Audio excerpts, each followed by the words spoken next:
Fala galera, sejam bem-vindos ao canal da TV Unibra no YouTube. Aqui você encontra todos os nossos conteúdos, desde episódios dos programas Momento Unibra e Vida no Campus, até institucionais e avisos. Para se inscrever é muito fácil. Você deve clicar nesse botão vermelho e automaticamente está inscrito no canal do YouTube da Unibra. Ative o sininho para as próximas novidades. Não esqueça de curtir, comentar e compartilhar. Um beijo e até a próxima!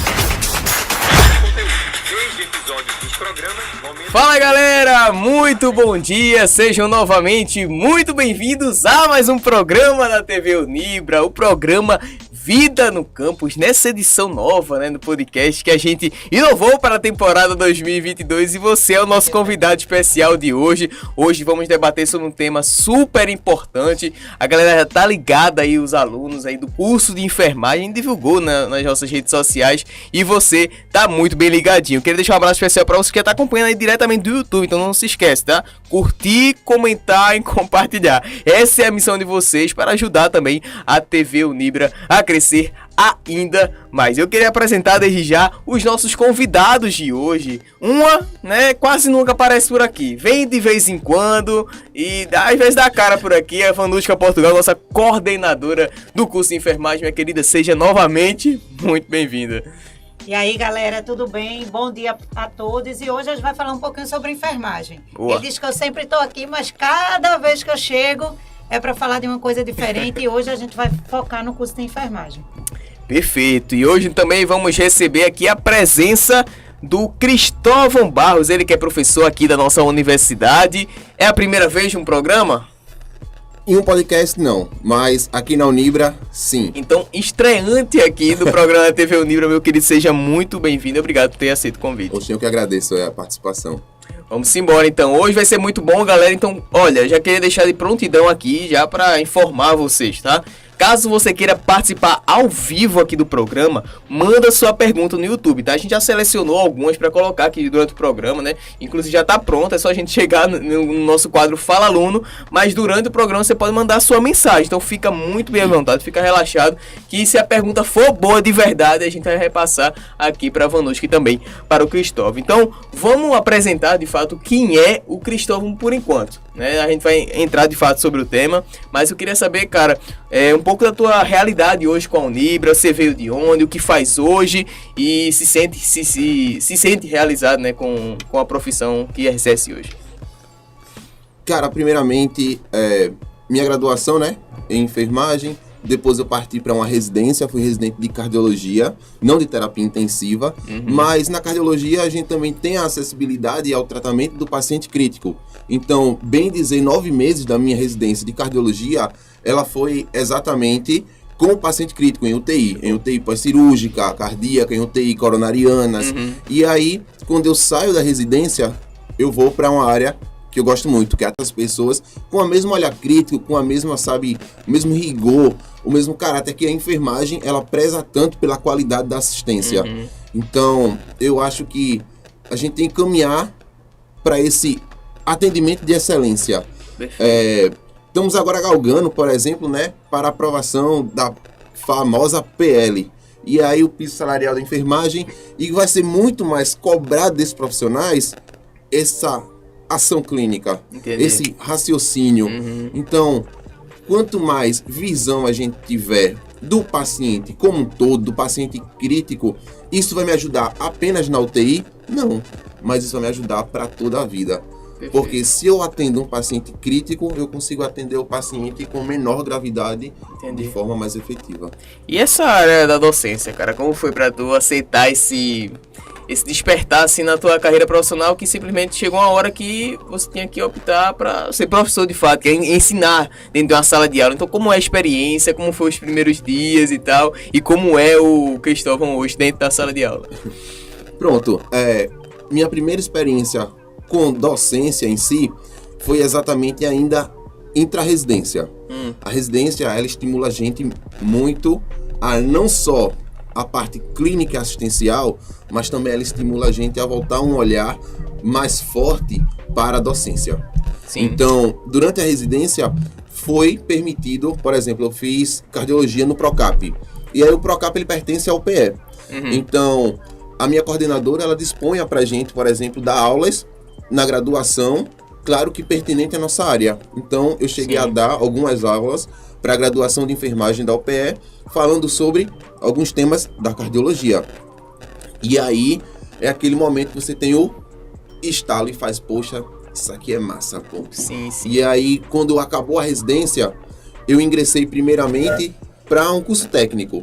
E aí comecei a dar aula em curso técnico, e aí você vê toda uma dinâmica realmente, aquela vivência com os alunos, e aí você faz, cara, isso aqui é massa. É isso realmente que, vamos dizer assim, motiva e leva, né, as pessoas para frente. Até porque você olha e faz, aquele ali é que vai estar me assistindo futuramente. E aí é o que leva você também a dizer, eu quero passar o meu melhor para ele. Porque se eu chegar como paciente, por exemplo, eu quero ser atendido por um profissional top. Perfeito. Entendeu? E aí, depois eu ingressei aqui na Unibra. E aí, aqui na Unibra, é uma vivência um pouco diferenciada do curso técnico, claro, por ser uma graduação. Mas assim, o dia a dia vai fazendo, querendo ou não, o professor, sabe? E o conhecimento de uma aula, aí depois que você dá aquela aula, você vê que o tema atualizou e você quer trazer coisas mais atuais para aquele aluno. E aí os alunos, a participação do aluno, ela é fundamental. Eu não tenho nenhuma dúvida disso, até porque, feito aqui o podcast, a gente se prepara para fazer uma coisa, X. Mas aí vem o aluno com uma pergunta, por exemplo, que vai fugir um pouco do tema, mas é super interessante, e a gente vai trabalhar sobre isso. E o aluno na aula, ele leva o professor a tomar esses novos ares, sabe? A voar um pouco mais alto. Porque quando a gente traz tabelado, olha, não, eu vim falar sobre isso, vim falar dessa maneira, e o aluno, professor, mais isso. Aí você faz, poxa, vai fugir um pouco do tema, mas vai ser interessante para eles. E aí você puxa aquilo e constrói mais conhecimento. Então, assim, o dia a dia é o que vai realmente levando a essa construção, cara. Mas acho que eu queria também falar contigo em relação a isso, cara. Acho que quando você começa a ensinar, acho que você desperta de fato um prazer no seu coração, porque você tá falando, você tá sendo útil na vida de alguém, né? E principalmente se tratando de carreira profissional. A gente vive num mundo hoje que é muito imediatista, que cobra muito, então acho que o desenvolvimento profissional, principalmente no ambiente acadêmico, é de sua importância, inclusive para a capacitação, profissional do professor, né? Eu acho que Cristóvão vai concordar comigo agora. A gente faz uma graduação durante 5 anos, a gente estuda, é óbvio, mas quando a gente é gratificante. Eu comecei a dar aula aqui na Unibra em 2013, eu já dava aula em curso técnico antes, desde 2010, mas é um pouco diferente, como o Cristóvão disse. O aluno da graduação também cobra um pouco mais para a gente. Às vezes é um aluno que já está na área, atuando na área, então ele chega com perguntas que está na atuação profissional dele, que ele está vivenciando. Isso também para a gente é super interessante. A gente nós não somos conhecedores de tudo, mas a gente busca e a gente está sempre buscando conhecimento também. E para mim hoje, sábado agora vai ter um treinamento aqui com os alunos da Unibra, do projeto de extensão. E eu falei logo, eu vou dar aula sobre isso. Então, sempre gosto também de estar dando aula, né? Sábado agora a gente vai ter um treinamento, eu vou participar desse treinamento. E isso para mim também é gratificante, como o Cristóvão falou. É isso aí, acho que a docência tem muito a ensinar ainda pra gente, né? Não somente para os espectadores que são os alunos, mas para, de fato, as pessoas que têm experiência, né? De fato, na profissão, que são os professores. Olha, o nosso tema de hoje, galera, novamente recapitulando aqui pra vocês, bota aí na nossa TV aqui, produção, o tema de hoje, que vamos falar um pouco sobre o cotidiano do enfermeiro, olha aí, em uma unidade de terapia intensiva. Então a gente vai falar um pouco mais sobre isso hoje. Eu queria que tu falasse, Vanushka, o porquê da escolha desse tema, o que traz a relevância de fato para fazermos um programa em relação a isso. A gente vai descontrair um pouquinho hoje sobre esse tema. A gente até combinou, eu e Cristóvão, sobre isso. Para não deixar uma coisa muito monótona. Boa. A gente vai fazer isso. Agora, o que é importante falar? Às vezes, quando a gente fala de UTI para uma pessoa leiga, a pessoa, meu Deus, a pessoa vai morrer. Foi para uma UTI. E, na verdade, não é isso. Quando o paciente vai para uma unidade de terapia intensiva, ele precisa de cuidados especiais, ele precisa de um olhar clínico especial, ele precisa de uma atenção especial. E às vezes a pessoa leiga acha que o paciente está indo para a UTI porque ele já está na beira da morte. E na verdade não é isso. Então a gente queria também conversar sobre isso, falar um pouquinho sobre isso e dizer a importância que o enfermeiro tem dentro dessa unidade. É claro que é uma equipe multidisciplinar que trabalha para chegar à cura daquele paciente, né, estabilizar aquele paciente. Quando ele sai da UTI, ele nunca tem alta, ele sempre vai para outros cuidados, né, na enfermaria, mas ali ele já sai estabilizado, vamos dizer assim, né? É verdade, Cristóvão? E o enfermeiro, ele é de suma importância dentro desse setor, dentro do ambiente hospitalar. Então, a gente queria conversar um pouquinho sobre isso com o aluno e explicar um pouquinho para o aluno sobre isso também. Então, fechado. Já entra um pouco mais sobre o tema. Vamos trazer um vídeo especial sobre o nosso institucional de enfermagem, né? Vamos trazer um vídeo especial para você que está acompanhando aí de casa. E já a gente fala um pouco mais sobre esse curso que está disponibilizado aqui no Centro Universitário, né? Que mais cresce no Nordeste, na Unibra. Solta aí, produção.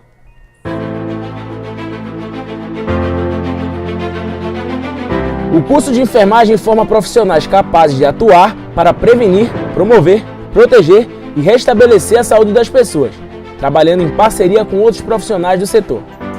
O profissional de enfermagem também deve saber se comunicar e administrar as informações a ele confiadas, fazendo o gerenciamento de equipe e dos recursos disponibilizados em seu local de trabalho. O curso de enfermagem da Unibra está de portas abertas para te transformar em um profissional diferenciado. Aqui é Unibra.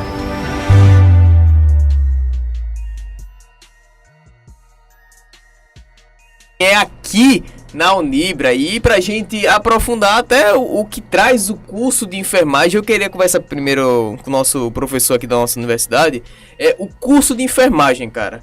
Quais são os dilemas, os mitos e as verdades que permeiam a galera que é leiga no assunto, né? Que quer fazer enfermagem, pensa que é uma coisa, quando chega na sala de aula, na verdade é outra. Como é que a gente pode tirar um pouco das dúvidas da galera sobre o curso da enfermagem em si? Eu inicialmente diria assim, a enfermagem, ela permeia toda a assistência ao paciente, desde sua área ambulatorial até realmente o paciente crítico ou até mais, como a gente chega a falar. A fisioterapia, ela vem para fazer a reabilitação do paciente, seja motora, seja respiratória. O médico, ele vem para tratar o paciente, então vem a área medicamentosa, cirúrgica. Porém, a enfermagem ela vem para cuidar do paciente. Então, todo aquele cuidado que permeia o paciente, de toda a assistência, é por isso que muitas vezes a gente faz, poxa, tem tanta burocracia na enfermagem, mas as burocracias, elas são atribuídas e assimiladas à profissão exatamente para que a gente possa prestar uma melhor qualidade de cuidado para aquela pessoa. Por exemplo, uma das burocracias que a enfermagem tem muito é para prevenção de infecção. E aí a gente tem o seguinte, olha, o paciente, se ele chega em uma unidade hospitalar e ele pega uma infecção, ele está sendo bem cuidado? Não. Tô te entendendo. Então, cara, por que a enfermagem atribui isso à sua profissão? Porque prevenir que esse paciente infeccione e tenha mais tempo de internamento, ou então que ele infeccione e curse com morte, é um cuidado essencial para a vida daquela pessoa. Então, quando a gente fala de cuidado, de cuidar, a gente fala de enfermagem. É por isso que a gente traz tanto que a enfermagem é uma das profissões mais humanas, que está ali realmente ao lado do paciente 24 horas por dia. Que quando, por exemplo, o médico tem alguma dúvida do que aconteceu durante o dia com aquele paciente, ele pergunta à enfermagem. Então, olha, o paciente está assim, o paciente apresentou alguma coisa, porque eles têm uma alta rotatividade e a gente está 24 horas ao lado, beira-leito, na cama do paciente. Então, isso é uma realidade realmente para quem gosta de prestar esse tipo de cuidado, de saber administrar um setor, a poder realmente querer fazer o melhor pelaquela pessoa. Mas aí, como você disse, existem, ao meu ver, né, algumas mistificações, como por exemplo, não sei se você vai concordar comigo, mas enfermagem por amor. Eu não concordo em enfermagem por amor, não. Exatamente. Então, uma mistificação, sabe? Que, não, enfermagem é por amor, não sei o quê. Sim. Entendeu? Porque muita gente traz como logo, assim, pra enfermagem por amor. Não, eu vou fazer enfermagem, porque enfermagem é por amor. Mas eu acho isso uma mistificação, muito místico, sabe? Assim, uma realidade... fora da onda. Fora, com certeza. Porque somos profissionais. Sim. Nós trabalhamos com metas, nós trabalhamos com ações, nós trabalhamos como ciência. Nós somos científicas, nós somos... Vou até brincar agora com o termo cienceiros, né? Nós fazemos ciência. Show. Então, a gente tá ali na ponta para trazer o melhor. A gente não tá ali na ponta por amor. A gente tá ali na ponta primeiro, porque somos profissionais, precisamos trabalhar, precisamos de dinheiro, mas precisamos fazer o nosso melhor com a ciência que nos é atribuída. E essa ciência é a ciência da enfermagem. Alguma coisa, Vanuska? Show de bola. Quer complementar? Não. Então vamos passar aqui pro nosso... Acho que o que o João falou tudo, né, que deu pra falar. É uma aula aqui. Eu não disse a tu que ele ia ficar falando o tempo todo. Ia, né? Eu te Ei, falei. Marco, pelo amor de Deus, agora é sua parte. Eu vou até ficar mais calado aqui para a próxima vez, gente. Vanuska, Não, da próxima boa. vez eu vou sempre chamar a Cristóvão, porque aí ele Oxe. toma conta do Chega, programa ela todo. fica relaxando quando ela tá aqui, ela tá tranquila, a mão na cintura, tudo certo. Olha, e sobre o curso de enfermagem aqui na Unibra, Vanuska, e agora é a hora um pouco de tu falar sobre a nossa estrutura e o que ela oferece, né, para o estudante de enfermagem que tá desejando ou que já cursa aqui na Unibra. Então, o curso tem duração de 5 anos. Na verdade, o aluno começa a vivenciar a prática a partir do 4º período. A gente Então chama é cedo, né? Não, a prática que eu digo é a prática hospitalar. Ah, sim. Ele vai para o hospital a partir do 4º período. Que, na verdade, não é o estágio, é uma prática hospitalar. Entendi. Porque o estágio, na verdade, do aluno de enfermagem, que é o estágio curricular obrigatório, que a gente chama, é a partir do 9º período. No 9º período, ele Entendi. faz 410 horas de estágio obrigatório.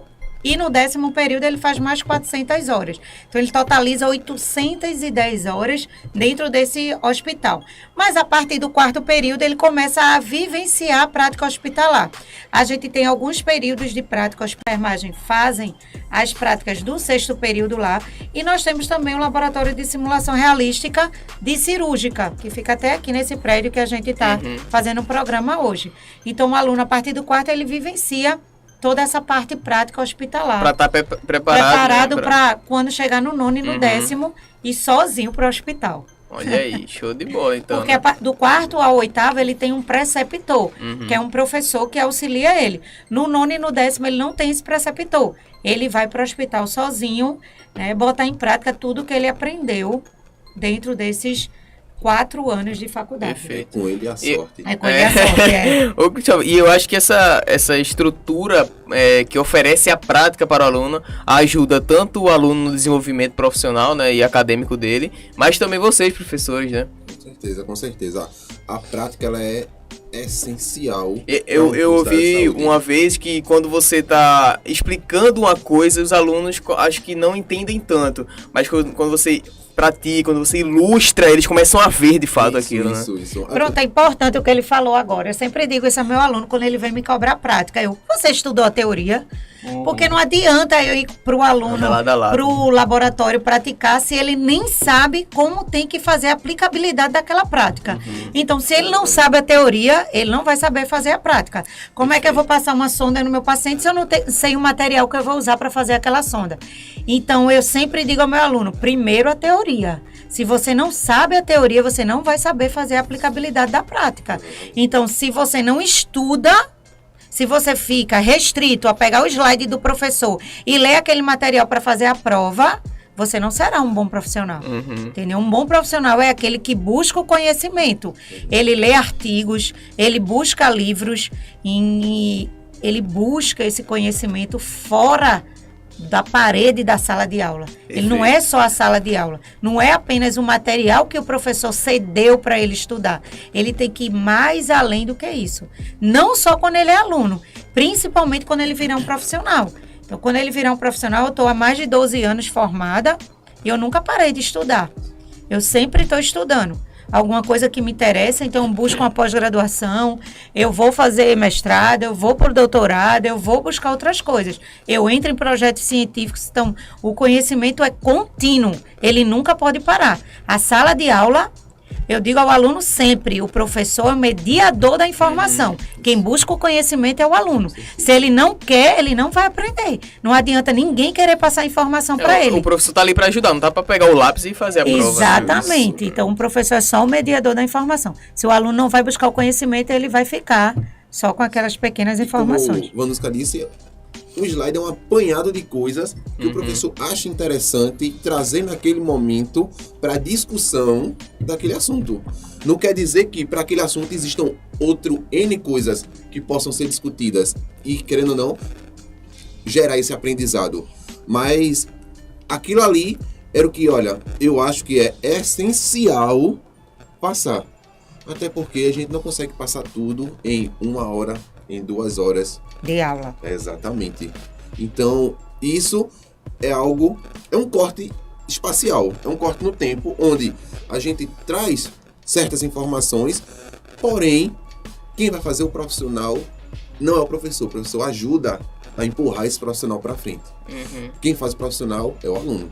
E aí, cabe a esse aluno depois ir pesquisar sobre aquilo, e estudar sobre aquilo, para realmente ele chegar na prática. E, por exemplo, eu quando recebo alunos na prática, eu falo o seguinte, eu digo, olha, qual é a teoria disso? Como o Vanusca muito bem falou. Porque toda a nossa prática ela é embasada em uma boa teoria.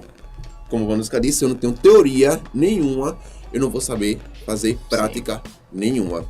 Então, primeiro, qual é a teoria disso? Olha, eu vou passar uma sonda, eu tenho a teoria de técnica de passar sonda, eu tenho a teoria para separar o material necessário para a passagem de uma sonda. Então, se eu não tenho nenhuma teoria, qual material que eu pego mesmo? Eita, o que é que eu vou fazer agora? Não, o que é que a teoria diz? A teoria diz isso, isso e isso. Pronto, baseado nisso. Agora vamos para a prática? E o que é importante falar, você está lidando com vidas. E todo mundo, sem exceção, quando você vai no ambiente hospitalar, você quer que o profissional que venha te atender, ele te passe segurança. E se você chegar lá com incertezas, com insegurança para o paciente não vai confiar em você.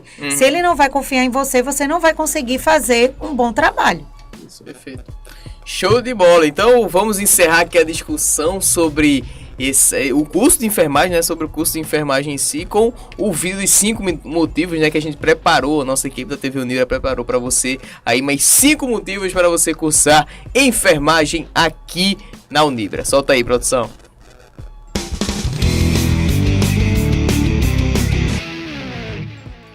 Os estudantes de enfermagem se deparam com diversas possibilidades para seguir a sua carreira. Hoje vou te trazer alguns motivos para você cursar enfermagem aqui na Unibra. Professores especializados nas áreas e inseridos no mercado de trabalho. Estágios a partir do 4º período. Ampla estrutura acadêmica. Laboratórios de simulação realista. Nota 5 no ENAD. Agora não restam dúvidas. Enfermagem é aqui na Unibra.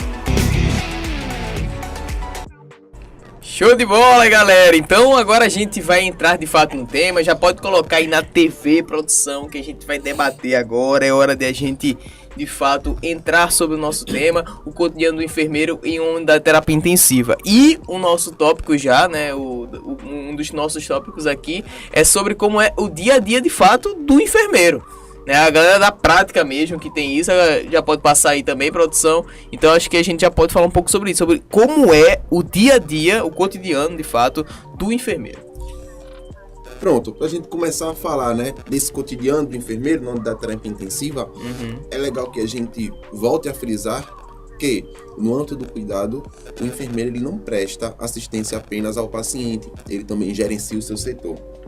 Então, lembrar que a unidade de terapia intensiva, assim como o bloco cirúrgico, entre outras, o funcionamento e o andamento daquele setor, ele depende muito da enfermagem. Então, Só frisando aqui rapidinho. Então, sempre quando o aluno vem para mim e diz: Vanusca, mas eu não vou conseguir fazer esse seminário, eu não vou conseguir apresentar o TCC. O enfermeiro, ele é um gestor lidera equipes, então ele tem que dar treinamentos, ele tem que passar segurança para sua equipe, e eu sempre digo isso para o aluno, você tem que se posicionar, você tem que ter segurança, então você vai conseguir. Se você escolheu essa profissão, você vai ter que saber que você vai ser gestor, como o Cristóvão disse, ele vai gerenciar o setor. O enfermeiro, ele gerencia todos os setores que ele está trabalhando. Isso. E aí pode até acontecer aquela ideia, Vanusca, de, por exemplo, nossa, eu não sei liderar bem. E aí a gente entra no âmbito de competências atribuídas à profissão, Sim. onde, por exemplo, liderança é uma competência, e aí quando a gente traz isso para o âmbito da prática, ninguém nasce líder. Qual é a Sim, pessoa sem que dúvida. já nasce sabendo liderar? Exato. Entendeu? Então, assim, Tá dando a cara a tapa mesmo, né? entendeu? É a experiência. E aí você, com o tempo, estudando, poxa, o que é a liderança, quais são os tipos de líderes, como se lidera uma equipe, teoria. Na prática, você vai dizer, como eu vou liderar minha equipe agora? E aí você começa a pôr isso em prática e achar o seu jeito de liderar. Então, assim, você vai, a partir dessa teoria, atribuindo competências, sabe, e gerenciando melhor a sua equipe. Sim. Então, primeira coisa, como a gente já está falando aqui, gerenciamento da equipe. Lembrar que em unidade de terapia intensiva, tá certo? Segundo a lei, a gente tem 10 leitos para uma UTI. Desses 10 leitos, eu tenho 5 técnicos, porque eu tenho um técnico para 2 leitos, e eu tenho um enfermeiro para 10 leitos. Então, eu vou ter ali, no mínimo, 5 técnicos e um enfermeiro. Então, você vai estar gerenciando, no mínimo, 5 pessoas. Ali, no seu ambiente fechado, UTI, tá certo? E aí, lembrar que são pessoas. Você vai ter que gerenciar conflitos, você vai ter que gerenciar faltas, você vai ter que gerenciar problemas, desavenças. Então, tudo são pessoas. Sim. Tudo vai surgir. E aí, você vai ter que estar apto e disposto para poder gerenciar da melhor forma a ação. Lembrando que no final quem ganha é o paciente. Sim. Então muitas vezes a gente tem que quebrar barreiras, quebrar egos existentes entre profissões, para que no final quem sai lucrando seja o paciente. Tá certo? E aí a gente fecha equipe, gerenciamento de equipe, gerenciamento de setor. Na unidade de terapia intensiva, a gente tem um desfibrilador, tá certo? Para intercorrência, a gente tem o material para intubação orotraqueal, por exemplo, que é a colocação de uma cânula dentro da traqueia para poder manter a ventilação, vamos dizer assim, o nível de oxigenação normal da pessoa. Então, a gente tem esse material separado, e quem testa esse material é a enfermagem. Por que a gente testa? Poxa, testar é tão chato. Mas imagina, um paciente apresenta uma parada, ele precisa ser desfibrilado e o desfibrilador não pega. E você, se tivesse passado mais cedo e visto que não estava funcionando, você poderia já saber, olha, ele não está funcionando, minha gente, nem pega pra gente não perder tempo. Ou então, olha, manda consertar o mais rápido possível. Isso é um gerenciamento do setor. Você saber o que tem no setor, o que precisa realmente se ajustar para o bem do paciente. Não quer dizer que, olha, muitas vezes a gente vê, já trazendo uma partezinha mais lúdica. Ó, enfermeiro, aquela lâmpada não está funcionando bem, não. Eu não sou eletricista, eu sou enfermeiro, entendeu? Então, assim, muitas vezes atribuições são levadas à nossa enfermagem exatamente por esse gerenciamento. Mas assim, olha, ali eu vou falar com o menino... E por ser o profissional que fica ali o tempo todo, ele passa as 12 horas do plantão dele dentro daquele setor. Os outros profissionais, eles circulam em outros setores, muitas vezes, né? Ele não é um profissional fixo ali, mas o técnico, o enfermeiro, ele fica fixo ali naquela unidade. Então, tudo que é de intercorrência dentro daquele setor, o enfermeiro que é procurado para tentar solucionar. Isso. E aí, gerenciamento do setor, tranquilo. Gerenciamento do paciente. A gente tem, né, por lei, um técnico para 2 leitos. O técnico, ele está ali para prestar assistência e serviço àquele paciente. Porém, por lei, paciente grave, paciente crítico, ele é um paciente que necessita de cuidados de enfermagem, e quem tem competência técnico-científica para tal é o enfermeiro. Então, a gente tem ali 10 pacientes altamente instáveis, Porque, normalmente, como o Vanuska disse, o paciente ele não pode estar morrendo, ele pode não estar grave. Porque o que seria um paciente que necessita de unidade de terapia intensiva? É aquele paciente que pode cursar ou que está cursando com falência de órgãos. Então, olha, Vanuska está cansando, ela está muito cansada. A gente está conseguindo manter ela bem aqui? Não. Ela está morrendo? Também não. Mas vamos mandar ela para UTI para evitar alguma coisa? Então, ela pode estar cursando com alguma falência, por exemplo, pulmonar, porque está cansando. A gente sabe se tá ou se não? Não. Então, para prevenir alguma coisa, manda para UTI. Ela não está morrendo. Mas lá, a gente tem uma equipe qualificada que vai ficar atenta a todos os sinais, a todos os parâmetros dela, que vai ter uma visão, vamos dizer assim, mais crítica sobre aqueles parâmetros e os sinais e sintomas que ela pode apresentar para a gente poder intervir mais rapidamente. Tá certo? Então, essa pessoa, esse paciente, ele chega nessa unidade. E aí, a gente tem que também saber triar o nosso paciente. Por quê? Lembra que a gente vai ter 10. Eu não vou poder estar do lado dos 10 o dia todo. Então, olha, esse tá menos grave, esse tá mais grave.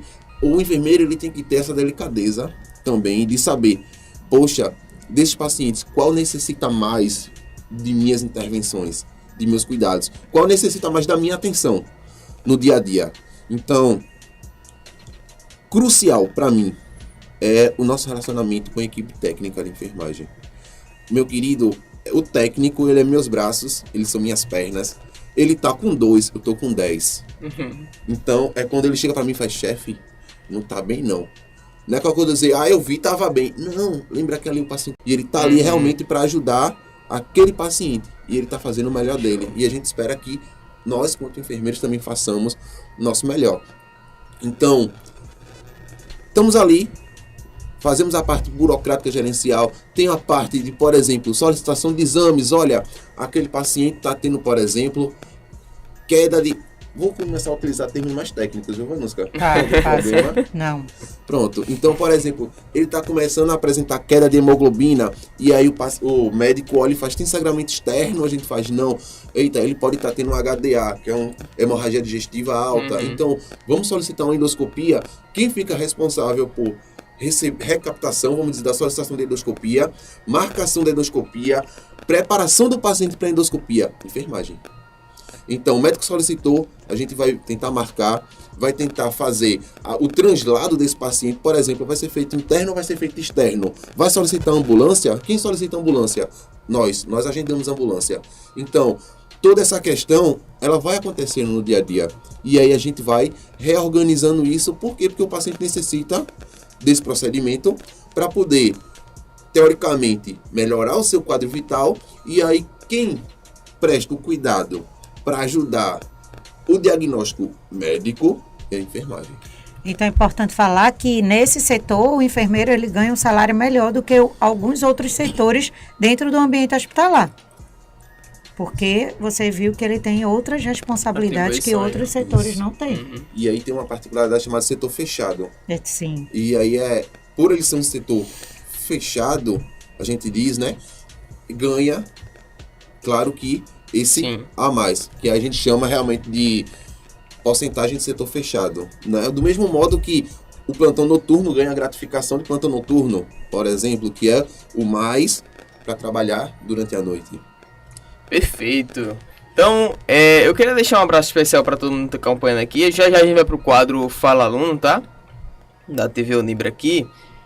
Deixa eu mandar um abraço especial para José Manuel, que tá por aqui. A Juliana Maria falou a prova PL 2564. O que isso é o que a gente tá falando, né? Salário, E também deixar um abraço especial pro Anderson Franklin, que tá acompanhando aqui com a gente também. Tem um outro tópico antes da gente ir pro quadro Fala Aluno, que é quais são os conhecimentos que tornam-se importantes, né, necessários nessa prática, né, da terapia intensiva. Veja, é difícil a gente frisar um conhecimento, um tema. Lembrar que o nosso paciente ali, ele pode cursar com diversos problemas. Então, assim, é interessante que o enfermeiro de terapia intensiva, ele seja, vamos dizer que, antenado às coisas. Então, poxa, o que eu posso fazer? O que é de minha competência profissional? Primeiramente, porque você sabendo o que você pode fazer, até onde você pode chegar, é uma coisa essencial para cada profissão. De, olha, eu só posso fazer isso, eu só posso chegar até aqui. Então isso vai depender do médico, isso vai depender da fisioterapia. Porque aí é exatamente aquela coisa da equipe multiprofissional que a gente falou mais cedo. De, olha, eu tentei fazer isso, não cheguei, e não consegui. Por exemplo, o paciente ali ele vai estar necessitando de oxigênio, feito o exemplo que a gente falou, que eu falei de Vanuska. E aí, a gente vai botar um catéter de O2 no paciente, eu coloco até 5 litros, competência minha. Mais de 5 litros, eu posso colocar, eu posso. Mas, ser competência minha, teoricamente, não é. Então, aí eu já posso falar com a fisioterapia ou com o médico. Porque no ambiente hospitalar, oxigênio a mais, ele é medicação. E prescrição de medicamento é uma atribuição médica. Então, até 5 litros ali para o oxigênio para o paciente, eu posso botar? Posso. Mais do que 5, eu digo a todo mundo, olha, 5, manda a fisioterapia olhar. Porque a fisioterapia e a medicina se resolvem quanto ao aumento disso. Então, ter os conhecimentos básicos das minhas competências, elas já mostram onde eu posso pisar, até onde eu posso chegar. Então, antes de você chegar no da terapia intensiva, é legal você saber o que é competência minha quanto profissional. E aí, os anos de graduação vão sempre se frisando nisso. Olha, você nesse âmbito vai poder fazer isso, isso e isso. Você nesse âmbito vai poder fazer isso, isso e isso. E aí, muitas coisas, o que não é falado, o aluno ele pode correr atrás para ler. Existe lei, tá tudo lá. Hoje, com a internet, a gente tem facilidade de achar essas coisas, tá certo? Então, primeiramente, isso. 2, procedimentos. Quando a gente chega a falar de procedimentos, existem muitos procedimentos que são realizados na unidade de terapia intensiva que não são realizados em outros setores hospitalares. Como, por exemplo, no unidade de terapia intensiva, se o paciente ele cursa com, por exemplo, rebaixamento do nível de consciência, ele começa a ficar mais sonolento, ele não responde, primeira coisa, o médico vai avaliar se ele necessita ser entubado. Se ele necessita de intubação orotraqueal, já é uma indicação de UTI. Sim. Então, fora da UTI, você não vai ver intubação orotraqueal. Então, poxa, se eu estou ali dentro, eu volto para as competências. Eu preciso saber quais são os materiais necessários para a intubação. Eu preciso saber qual é minha função no processo de intubação, já que intubar o paciente é um ato médico. Sim. Então, eu aqui vou fazer o quê? Qual é a minha atribuição? O que é que eu posso fazer para poder ajudar nesse procedimento? E aí, outra coisa que intubou o paciente. Eita, beleza. O paciente agora necessita de um acesso central. Fora da UTI também é muito raro ter paciente com acesso central. E aí, poxa, agora vai fazer o quê? Uma punção de acesso central. O que é um acesso central? Como a gente cuida desse acesso central? O que é necessário para a punção desse acesso central? Então, tudo isso o enfermeiro também tem que ter em mente. Por quê? Lembrar que a gente vai auxiliar o médico a realizar a punção, mas depois, os cuidados com o catéter já implantado é nossa atribuição. Por isso que existem os diagnósticos de enfermagem. Tanto o diagnóstico de risco, né, como o diagnóstico que a gente vai fazer para evitar que o paciente venha a ter agravamento daquela situação que ele se encontra no momento. Nós podemos fazer alguns diagnósticos que estão prescritos já no livro, que a gente fala, que a gente tem um livro de diagnósticos de enfermagem. E o enfermeiro também, tem a competência de realizar esses diagnósticos para evitar que algumas coisas aconteçam com aquele paciente dentro daquela unidade de terapia intensiva ou de qualquer outro setor dentro do ambiente hospitalar. Isso. E lembrar que a sistematização da ciência de enfermagem, né, que é uma atribuição exclusiva e privativa do enfermeiro, ela tem que ser feita realmente de modo cauteloso e constante, porque o diagnóstico médico ele é único. Então, olha, você tem, por exemplo, gastrite. Acabou-se. Você é intitulado, você vira agora a gastrite, que vai ser tratada. O diagnóstico de enfermagem não. Nesse momento você tem risco de queda.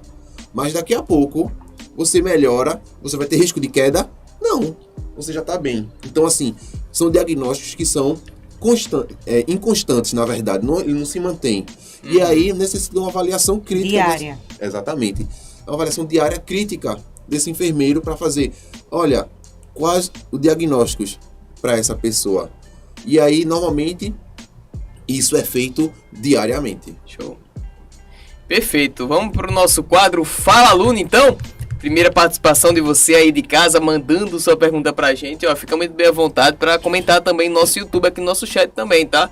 Então, tem alguma pergunta para os nossos convidados, fica muito bem à vontade, só mandar aqui que eu reproduzo para eles, tá? Primeira pergunta da gente é do Jardel. O enfermeiro teria uma autonomia maior na UTI? Veja, aí depende da questão do o que você quer trazer com autonomia. Porque o enfermeiro de terapia intensiva, ele tem possibilidade de fazer o que todo enfermeiro teria a possibilidade de fazer. Porém, Perfeito. existem coisas que, teoricamente, só acontecem na UTI. E aí você, claro que, se for assim, vai ter uma competência maior do que o enfermeiro de uma clínica. Sim, Por sem quê? dúvida. Isso está acontecendo dentro de uma unidade controlada, que é a terapia intensiva, e não na unidade clínica. Então, o paciente está intercorrendo na clínica, manda ele para a UTI. Na UTI, faz-se aqueles procedimentos. Então, que tipo de autonomia a gente está falando? Até porque o que leva à autonomia do profissional é o conhecimento. Estou passando beira-leito e faço aquele paciente, por exemplo, utilizando termos técnicos de novo, me desculpem, mas aquele paciente está apresentando fibrilação atrial, viu? Eu comuniquei ao médico. Conduta de medicação dele. Mas aí depois ele chega para mim e faz, olha, fazer esse drip de Ancoron, por exemplo, roda essa meldarona no paciente para estabilizar ele. Então, ele viu que eu vi, que eu sabia o que o paciente estava tendo e ele prescreveu a medicação para isso. Sim. Isso me torna mais autônomo. Mas para eu ter essa autonomia eu tenho que ter conhecimento. Perfeito. Então aí vem a prática embasada, a teoria, desculpa, embasada na minha prática. Então, você quer ter autonomia, primeiramente, tenha conhecimento. Pesquise, estude. Porque quanto mais conhecimento você tiver ali, mais ouvidos e atenção dos outros profissionais você vai ter. Show de bola. Então vamos para a segunda pergunta. Pode colocar a produção. A próxima pergunta aí, nosso Lourinho Lins falou o seguinte: quais os desafios diários de um intensivista? Olha aí. Olha aí. Vamos lá, né? Intensivista, gostei do termo. Então, vamos lá. Os desafios da nossa profissão. Primeiramente, minha gente, conviver com pessoas é difícil. Então a gente vai ter as dificuldades do seguinte: médico que chega, passa a visita dele, faz o que tem que fazer e faz, olha, qualquer coisa, eu tô ali, tu me chama. E aí quem fica na UTI vendo os pacientes? A enfermagem. E aí, ultimamente estava tendo uma comoção por alguma... No Instagram, por exemplo, nas redes sociais, eu sigo muitas coisinhas de enfermagem. E aí tinha um dia desses que tava uma postagem assim: enfermagem não é telefonista. Enfermagem não chama ninguém no quarto. Então, para você ver que, por exemplo, é uma dificuldade que muitas vezes a gente pode encontrar. Por exemplo, telefone. Telefone toca na UTI. Quem pode atender telefone na UTI? Qualquer pessoa. Mas o telefone fica lá tocando. E o telefone toca. Tem dia que eu chego na UTI e faço assim do lado do telefone: ó, atende aí, pô. Porque ninguém pega. Eu digo, todo mundo aqui é... Aí o pessoal vai, por que tá fazendo isso? Porque todo mundo aqui é cotó. Aí você vai e atende. Mas aí você tem que parar suas atribuições, seus afazeres, que um dos profissionais que mais tem afazeres na terapia intensiva é o enfermeiro. É o enfermeiro. E aí você tem que parar para poder atender no telefone. E que muitas vezes é: doutor fulano se encontra. Aí você, poxa, eu parei tudinho para saber se doutor fulano estava aqui. Então, é uma das dificuldades que a gente Eu acho que encontra. uma dificuldade, não sei se Cristóvão vai concordar comigo, é o acompanhante não, porque não fica acompanhante lá, mas os parentes, o familiar do Sim. paciente. Eu ia até trazer isso mais na frente, né? Mas já trazendo o ensejo, né, da nossa conversa, quando ia até trazer uma história meio engraçada, que é o seguinte: o acompanhante Tem acompanhantes que são ótimos. Graças a Deus, é Deus que envia ele, né? Espiritualizado. E aí você fala... Compreensivo. E aí o médico fala, ele, não, que eu quero falar com o enfermeiro, com o fisioterapeuta. Isso é direito do acompanhante, para poder realmente saber o cuidado integral ao paciente. Você vai lá, você fala, minha gente, muito obrigado, viu? Muito obrigado.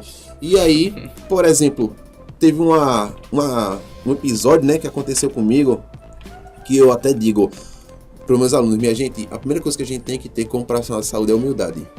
Não adianta, porque eu sou enfermeiro, eu tenho conhecimento, eu não sei o que, a gente tem que ser humilde. E humilde em tudo. E aí chegou, o médico estava passando a visita. Eu normalmente, quando está na visita das UTIs, eu não falo nada com o paciente, com o acompanhante. Por quê? Primeiro, o médico, quando passa a visita, ele fala uma coisa. E pra gente não ter discrepância de informação do dito, eu não pegou e perguntou: a lesão dele, como é que tá? Lembrar que a avaliação de pele, cuidado com lesões, é uma atribuição da enfermagem. E aí o médico chegou para mim, chegou para a paciente, para a acompanhante e fez: olha, eu não sei, eu vou chamar uma enfermeira. E Cristóvão, vem cá. Aí eu tava indo, eu digo, um minutinho. Aí quando tava chegando, eu escutei ele perguntando: mais alguma dúvida, senhora? Ela: não, doutor, muito obrigada. E aí ele foi terminando de passar a visita dela. Sim. E aí eu chego e faço: pois não, senhora, pode falar. Aí ela: olha, eu queria saber da lesão dele. Aí eu comecei: não, porque, veja, a gente tá cuidando da melhor forma, ele tá uma lesãozinha que tá com um pouquinho de pele morta. Aí ela: olha, eu sou da área. Aí deu aquela respirada lá, assim. Eu sou da área, eu sou enfermeira, então você começa, né, meu Deus, chega aqui, Jesus. É a hora da paciência. Né? Aí eu olhei pra ela e fiz: você é da área, tá certo. Aí eu começo a usar uma frase, como você sabe? E se é da área, ela sabe, né? Sim. E eu, pronto, ele tá com uma lesão, certo, não classificável em sacra, como você sabe. Estamos utilizando um curativo de hidrogel, que é o mais adequado para ela nesse momento, que eu acho que você tem esse conhecimento, né? E aí a pessoa começa a olhar assim pro lado, pra cima. Eu digo, aí depois eu digo, pronto, e é isso. Depois que eu terminei de falar, fiz, pronto, é isso, viu? Mais alguma coisa? Aí ela não tinha nem como chegar pra mim e fazer: olha, você podia repetir? Ou então você podia dizer: não, porque ela não é da área, como você sabe, se é da área, você sabe. Que ela não perguntou ao médico. Exatamente. Ou então, fosse humilde: olha, como é que tá a lesão? Eu digo: não, porque aqui tem pele morta, a gente tá usando um curativo. Você explica normal. Mas, se você chegar, por exemplo, olha, não, eu sou da área, tá certo? Eu só queria saber isso. Humildade é diferente. Você vê que a pessoa tá dizendo que eu sou da área, pra, tipo, você já começar a botar um pé atrás quanto a isso. Sim. Eu já começo a usar termos que são adequados à área e já começo a supor conhecimento. Então, porque se eu sou da área, sei, você que é da área também é obrigado a saber. Então, eu comecei, não porque como você sabe, não porque aí ela começa assim a olhar pra cima, por lado, e aí eu, pronto, mais alguma dúvida? Ela ia dizer que não, ela ia dizer que sim, por exemplo, não, obrigado. Eu digo, nada. Pronto, me retirei. Do mesmo jeito, outra acompanhante estava com o médico e: não, sim senhor, doutor, sim senhor, tá ótimo. Aí quando tava passando, ele fez: vem cá, por que isso? E assim, assado? Eu digo: calma, você tava falando com o médico agora, porque você não perguntou isso a ela? Não, porque isso é um absurdo. Aí eu digo: você tava agora com o médico? Não, tá certo, tá ótimo. Agora por que comigo tá? Não, que não sei o quê. Eu digo: tá certo, viu? Você quer tirar suas dúvidas, né? Vou pedir pro médico voltar pra falar com a senhora. Eu falar? Não, se ela tivesse falado direito comigo, era outra coisa. Mas não, isso é absurdo. Eu digo: pois é, eu vou chamar o médico pra me falar de novo com a senhora, viu? Porque aí quando eu chegar, ela vai ficar lá: não, tá certo, tá ótimo, obrigado. Tudo bem. Aí são essas coisinhas que realmente acontecem na nossa vivência, no nosso dia a dia, que a gente vai dizendo: menino, é cada tipo de santo que bate aqui. Isso aí eu não vi na sala de aula. É só na prática mesmo. Show de bola, galera. Então vamos para o nosso próximo tópico aqui, que é o quais são as intercorrências mais frequentes, né, na UTI, na unidade de terapia intensiva. Pronto. Sobre intercorrências. Primeira delas, a gente pode dizer, por unanimidade, que é a parada cardiorrespiratória. Então, o paciente tá lá, olha, ele tá bonzinho, tá falando, a gente fala, opa, seu João, tudo bom? Seu João faz, tudo bom. 10 minutos depois, gente, parou aqui, ó. Mas seu João me deu bom dia agorinha. Como é que seu João... Não, seu João tá de graça. Só pode. E aí eles trazem sempre atualizações sobre RCP. Porque aí eles fazem estudos e vão acreditando ou desacreditando algumas coisas. Então eles têm um padrãozão deles, que é de 2015, que é completo, enorme. E eles vão lançando a cada 2 a 3 anos atualizações. E aí você vai acompanhando isso e olhando. Por exemplo, nas últimas atualizações, o que é que eles trazem? Que não traziam na outra. Por exemplo, desfibrilação precoce. Então ele dizia que desfibrilação era legal. A gente deveria fazer, tem que ser avaliado e ser desfibrilado. Aí agora eles trazem pra gente o que? Precoce. Então quanto antes for feito, melhor. Então assim, como é que eu vou saber dessas coisas? Estudando, pesquisando. Então, lembrar que o manejo da RCP, certo? Normalmente, ele é atribuído ao profissional médico. Mas, quem pode manejar uma RCP é todo profissional da área de saúde que seja capacitado e habilitado para tal. Então, muitas vezes a gente vê por causa também de uma ideologia, de uma crença onde o médico é o centro do saber, é o centro da saúde, que na verdade ele não é o centro, ele é mais um que está ali para somar na saúde do paciente. Então, quando a gente pega isso e traz, a gente vê que normalmente os médicos fazem, não, quem conduz a parada sou eu. Eu estou aqui para conduzir a parada da melhor maneira. Não, ele está ali para tentar conduzir assim como eu. Ele está ali para poder reanimar o paciente assim como eu. E para fazer uma coisa que só ele pode fazer, que é a prescrição de drogas que o paciente necessita. Aí sim, só ele pode, que eu não vou chegar na parada de, gente, bota um bicarbonato, por exemplo. Não, isso é atribuição dele. Diferente da adrenalina, que é protocolo. Então, eu posso, por exemplo, parou o paciente, o técnico chega, faz, quem vai ficar na medicação? O técnico faz, eu digo, olha, ciclo sim, ciclo não, faça uma adrenalina, porque cada ciclo tem 12 minutos, e a adrenalina ela é feita entre 2 a 5. Então, ele já vai saber que, olha, vou fazer adrenalina nesse período, eu digo, e avise, viu? Então, ele já vai estar ciente da função dele. O médico já vai estar tentando pensar em outra coisa. Muitas vezes eles querem, não, eu vou ficar regulando a parada para poder ficar no ladinho, ó, agora é tua vez de massagear, vai lá porque a massagem é o mais cansativo. Então, diferente de, tem muitos médicos que eles são, opa, não, o próximo já sou eu, viu, minha gente?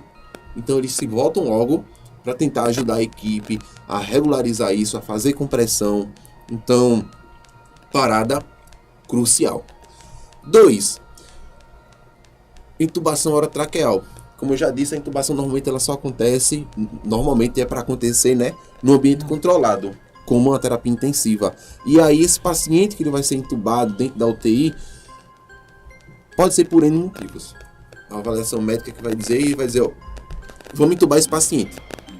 Então, é uma coisa que acontece também corriqueiramente na unidade de terapia intensiva. Tanto a intubação quanto a extubação. E aí o paciente ele é extubado e o que acontece? A fisioterapia faz o teste, o paciente é extubado, o paciente ficou ótimo. É o esperado, graças a Deus. Mas também pode acontecer o seguinte, a fisioterapia faz o teste, ele passa, o paciente é extubado e de repente, como já aconteceu comigo, meia hora depois o paciente rebaixa o nível de consciência. Aí fica largado lá. Gente, vamos reintubar de urgência. Por quê? Porque ela não está conseguindo manter padrão respiratório desse jeito. E aí, aquela correria, aquela coisa. Então, são intercorrências que elas são mais vistas, claro, na unidade de terapia intensiva. Outra coisa, principalmente agora, assim, nessa época de chuva, então a gente começa a receber muito paciente leptospirose, por exemplo. E aí, o paciente de leptospirose, ele sangra muito. Porque aí dá plaquetopenia no paciente, o paciente ele fica propenso a sangramento. Então, o paciente ele começa a intercorrer, a ficar, por exemplo, com a hemoglobina lá embaixo, o paciente sangra muito, e aí abre volume para esse paciente, ela solicita o sangue para necessidade intraoperatória. Mas na unidade de terapia intensiva a gente solicita o sangue para necessidade infusional naquele momento. Então, olha, a gente vai instalar o sangue. Quais os cuidados que eu tenho que ter com o sangue, com o preparo, com o manejo? No momento que o sangue está descendo, quais são os cuidados que eu tenho que ter? Então, tudo isso até a própria checagem. Ó, uma vez eu peguei, o nome da paciente era, por exemplo, tá certo? Amara Cavalcante dos Santos. Aí tinha no sangue Amara Cavalcante Silva. Eu vou infundir esse sangue? Não. Por quê? Porque a minha paciente é Amara Cavalcante dos Santos e não Silva. A gente devolveu a bolsa, solicitou uma nova. Descobrimos que o erro foi na hora do Hemop escrever o nome da paciente. Então, assim, poxa, mas mesmo assim não infundiu? Não, isso é respaldo para o paciente, para a equipe.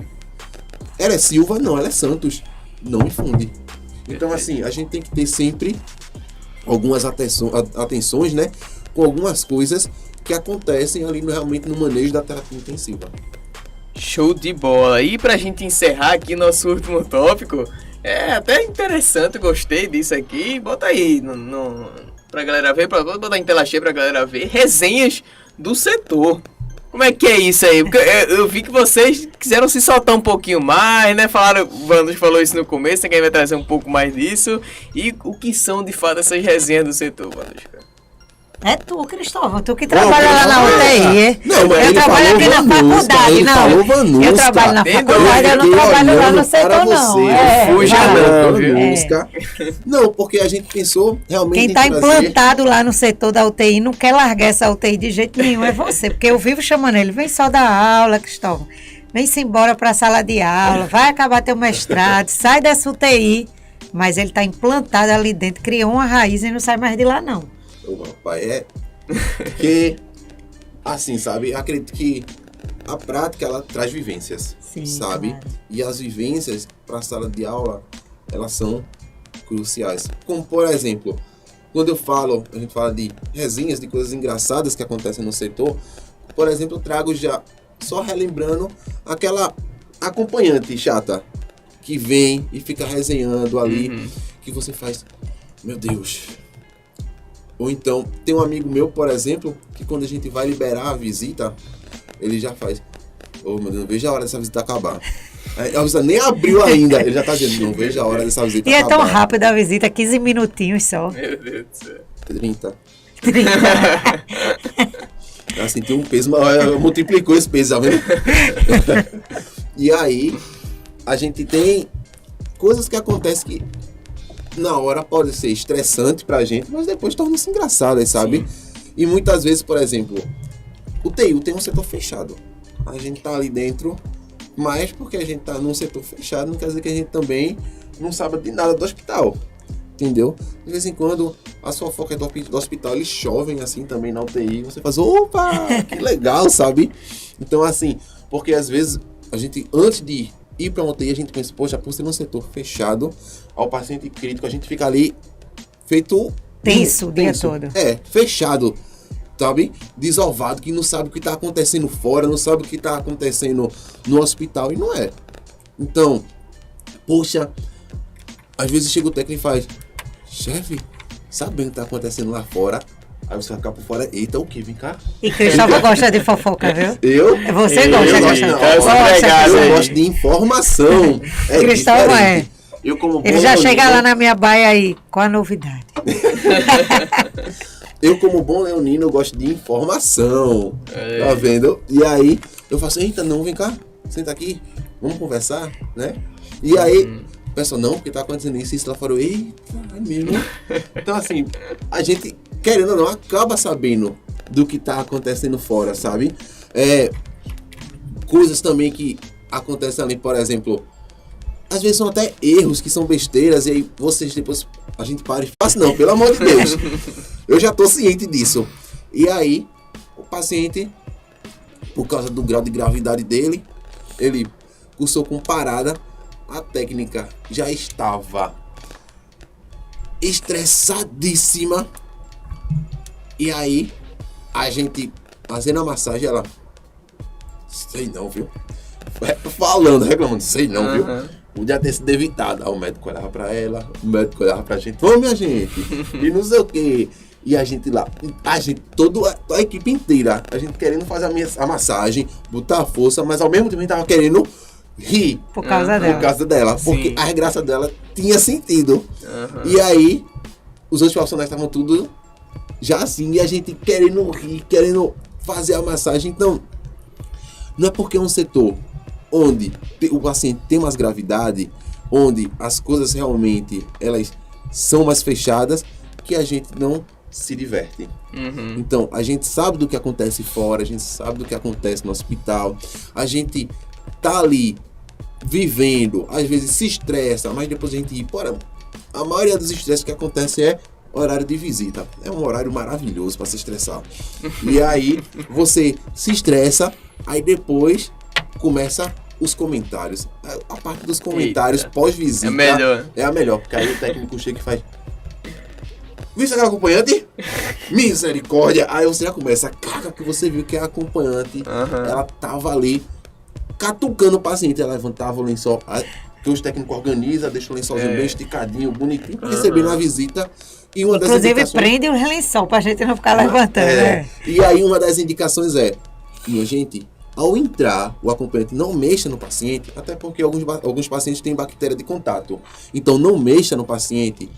E aí quando você vê, tá lá a pessoa alisando a cabeça, puxando o lençol, tocando na perna, faz: chefe, ó ali, eu digo, minha filha foi passada, não é criança não, eu vou lá falar mais não. Eu não vou nem a pau, velho. Aí a técnica, aí depois a visita acaba aí. E a mulher ali, alisando o paciente de contato, eu digo, minha filha, ela sabe que o paciente não pode alisar. A gente tá trabalhando com criança, não. A entrada de criança na UTI é proibida. Criança, e assim, muitas vezes idoso também, por causa da época de pandemia, foi proibido, né? Mas aí já estão começando a retornar. Mas assim, aquilo era uma situação estressante pra gente, que a gente avisa aí a pessoa, tá, desculpe, aí não mexe. Aí, até a mãozinha, faz aquela mãozinha de santinho, né? Bota aqui assim a mãozinha. Aí não mexe. Aí depois, quando a gente vira as coisas e começa a fazer, tá lá. Aí eu digo, eu não vou não. Eu não vou mesmo de novo. Aí, isso assim, é estressante, mas torna-se engraçado. Depois a gente começa a rir, a falar sobre essas coisas. Então, você vai vendo que a prática, o dia a dia, tem estresse, mas também tem suas diversões, sabe? Tem suas graças, são pessoas, são vidas diferentes, a conversa no dia a dia com a sua equipe. Então você manter, vamos dizer que, uma harmonia entre a sua equipe é muito bom, porque vai trazer essas resenhas. É aquele momento onde um técnico traz uma coisa engraçada, ou então a fisioterapia parou pra mexer no celular, vê um meme e faz, ó, pra aqui, ó. E aquele meme começa a rodar de um pro outro, daqui a pouco tá a UTI todinha rindo por causa de uma besteira que foi vista no celular de fulano. Então, aquilo ali torna-se, vamos dizer que, pano pra manga, se possível pro dia inteiro, sabe? Que muitas vezes acontece. Outra coisa, como por exemplo, o paciente vai ter um exame, e aí o exame não é necessário jejum, e aí botam a plaquinha, jejum paciente. Coitado. Aí passa batido por um, passa batido por outro, passa batido, já aconteceu até comigo, disse, passa batido por outro, de repente o meu colega da outra UTI chegou e fez, por que aquela placa tá ali? Eu fiz, tô vendo essa placa agora. Aí eu digo, mas é porque ela foi fazer exame. Aí, e o exame foi de quê? Aí quando eu fui ver o exame, eu digo, de membros superiores. E a gente começou a rir. Por quê? Porque a gente botou o paciente para jejum, mas assim, não teria a necessidade do jejum para fazer aquele exame. Mas assim, não sei se foi uma precaução, uma prevenção, mas assim, passou batido. Sim. E aí, quando a gente foi ver qual era o exame, teoricamente não tinha necessidade. Tomei a gente rir, e meu Deus do céu. E foi a graça do dia, sabe? Eu acho que o que é mais importante também para o profissional da UTI pra gente, né, que Uhum. principalmente para Cristóvão, é quando o paciente recebe alta, né? Poxa. Isso é a melhor coisa. Imagina. Por ser uma unidade de atenção especial, então quando o paciente vai embora dali, é super gratificante. Isso, agora a gratificação é incrível. Aí puxa até também pra resenha, né? Porque você se esforça tanto, o paciente recebe alta, alguns pacientes. Minha gente, muito obrigado, equipe maravilhosa, vocês são super atenciosos. Isso é ótimo pra equipe receber. Tem paciente que vai direto fazer obrigado, viu, doutor? O senhor foi ótimo, doutor. Simplesmente. Né? A gente olha assim Tchau. e faz, tá certo, vá, minha filha, vá com Deus, vá logo. Suma vá. da minha frente. Por favor, vá. Aí Show de bola. vira aquele obrigado, doutor, a gente faz, meu Deus. Mas assim, a alta é realmente gratificante demais. E, por exemplo, nem todo acompanhante é um acompanhante chato. A gente traz assim alguns causos, né? Uhum. Pra poder mostrar o quão engraçado algumas situações podem ser, o quão peculiar pode ser. Mas, por exemplo, eu já tive acompanhantes de pacientes que, ao chegar, é claro, sempre nos plantões, né? Então a gente já sabia quem eram as pessoas. Aí já, minha filha, entre. Tratava a gente super bem, a gente tratava bem. No final, infelizmente, o paciente foi a óbito.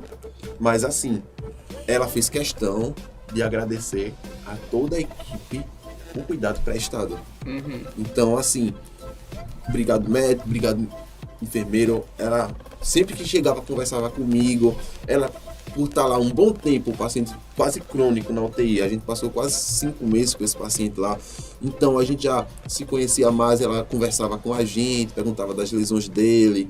E aí, ela saiu agradecendo a pessoa por pessoa que passou e cuidou daquele familiar dela. Então, assim, infelizmente não foi uma alta, mas foi gratificante para a equipe saber que todo o esforço, Foi todo o reconhecido. cuidado prestado para aquele paciente foi reconhecido pelo familiar. Então, a gente brinca trazendo 1 a cada 100 que é chato, mas os outros, muitas vezes, que estão ali, que reconhecem, que ajudam a gente, normalmente a gente não traz porque, mas assim, é importante a gente lembrar, porque é gratificante para a equipe, sabe? Seja uma alta ou então seja um reconhecimento da família. Sim. É igual eu digo aos alunos aqui, eles só fazem reclamar. Aí tem uns que vêm elogiar, eu chego e fico, meu Deus, muito obrigada. Eu tô super feliz, eu ganhei o dia hoje, porque eu recebi pelo menos um elogio de alguma coisa. Porque as pessoas, elas costumam sempre criticar. E é difícil a gente receber elogio por alguma coisa.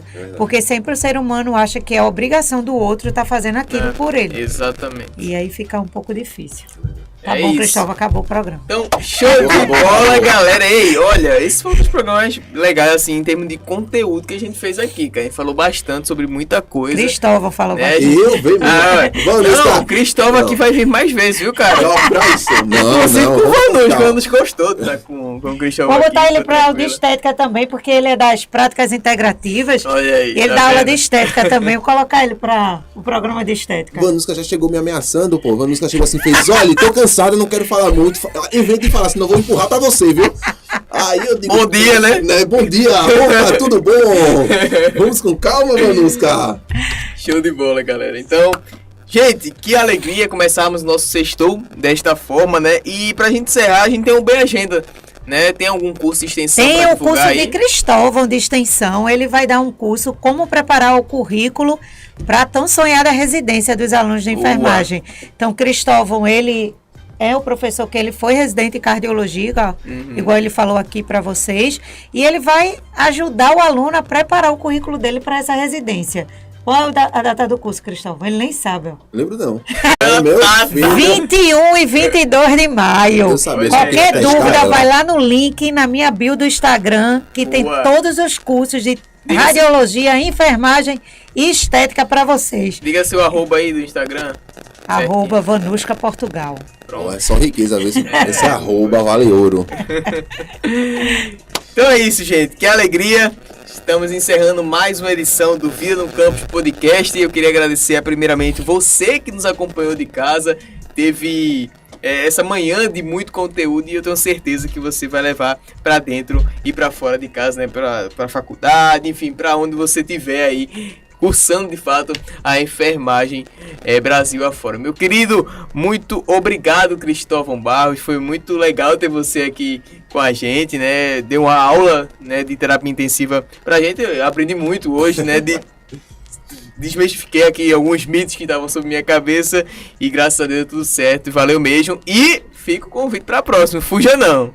Tamo junto. Muito obrigado pelo convite, né? Foi um prazer estar aqui agregando conhecimento, que eu acho que a enfermagem é isso, né? A gente está aqui para agregar conhecimento e cada vez realmente somar. Uma das funções primordiais da enfermagem é a educação em saúde. Então, assim, tecnologia, ela veio para ajudar a gente a otimizar esse processo educacional. Sim. Então, como uma profissão que ela tem como grande base a educação, eu acho que esse processo de, como você disse, desmistificação, de realmente trazer as coisas, de focar nesse aprendizado para a enfermagem, ela é crucial. Perfeito. Agradecer também a nossa coordenadora Vanushka Portugal, ela que é a coordenadora que mais vem aqui no programa Vida no Campus, minha querida. Muito obrigado novamente. Tchau, pessoal. Tô aqui. Qualquer dúvida, entre em contato no WhatsApp. Então é isso, já, gente. A gente se encontra no próximo dia 28 de abril para mais um programa Vida no Campus. A gente se encontra lá. Valeu, e aqui é o Nibra.